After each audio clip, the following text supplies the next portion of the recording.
வணக்கம் கைஸ், நான் தான் உங்க நந்தூஸ்ல. இந்த வீடியோவில் நம்ம என்ன பார்க்க போறோம்னா, ரீசெண்டாக இப்போ பிஜிஎம்ஐ பேன்னு சொல்லி ஒரு அப்டேட் விட்டதுக்கப்புறம் iOS பிளேயர்ஸ் எல்லாருக்கும் ரொம்ப லேக் ஆகிட்டு இருக்குது. அந்த லேக் எப்படி ஃபிக்ஸ் பண்ணுறதா இந்த வீடியோவில் நம்ம பார்க்க போகிறோம். இந்த மாதிரி நிறைய யூஸ்ஃபுல் வீடியோஸ்க்கு நந்தூஸ்ல ஃபாலோ அண்ட் சப்ஸ்கிரைப் பண்ணிக்கோங்க. வாங்க வீடியோக்குள்ளே போகலாம். ஃபர்ஸ்ட் செட்டிங்ஸ் தொட்டு உங்கள் ஐடியில் இருந்து லாக் அவுட் பண்ணிக்கோங்க. லாக் அவுட் பண்ணதுக்கப்புறம் பார்த்தீங்கன்னா ரைட் சைடில் இந்த ரிப்பேர்னு ஒரு ஆப்ஷன் இருக்கும். அதை செலக்ட் பண்ணி ரொட்டீன் ரிப்பேரை செலக்ட் பண்ணிக்கோங்க. அதுக்கப்புறமா நீங்கள் கேம்குள்ளே போகிறதுக்கு மட்டும் உங்களோட மொபைல் டேட்டா ஆஃப் பண்ணிக்கோங்க. நான் என்னோட VPN ஆஃப் பண்ணிக்கிட்டேன், ஏன்னா நான் VPN பிளேயர். நீங்கள் உங்களோட மொபைல் டேட்டா ஆஃப் பண்ணிட்டு இதை ட்ரை பண்ணுங்க. மொபைல் டேட்டா ஆஃபில் இருக்கிறதுனால உங்களுக்கு கேம்குள்ளே போக அது டேரெக்டாக உங்களை லாகின் பேஜ்க்கு தள்ளிடும். லாகின் பேஜ் போனதுக்கப்புறம் ஃபஸ்ட்டு உங்களுக்கு எந்த ஐடிக்குள்ளே போகணுமோ அந்த ஐடியை செலக்ட் பண்ணிக்கோங்க. ஃபஸ்ட் டைம் உங்களோட மொபைல் டேட்டா ஆனில் இல்லாதனால உங்களுக்கு சர்வர் நான் காட்டும்.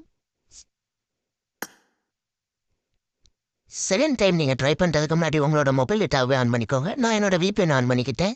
செகண்ட் டைம் ட்ரை பண்ணும்போது பார்த்தீங்கன்னா டேரெக்டாக என்னோட ஐடிக்குள்ளே எந்த விதமான அப்டேட்டும் பண்ணாமல் போயிடுச்சு. இப்போ கேம் பார்த்தீங்கன்னா ரொம்ப லேக் ஃப்ரீயாக ஸ்மூத்தாக இருக்குது. இந்த வீடியோ உங்களுக்கு யூஸ்ஃபுல்லாக இருந்துச்சுன்னா மறக்காம கமெண்ட்டில் சொல்லிட்டு போங்க. இதே போல் நிறைய யூஸ்ஃபுல்லான வீடியோஸோட அடுத்த வீடியோவில் உங்களை சந்திக்கிறேன். பாய்.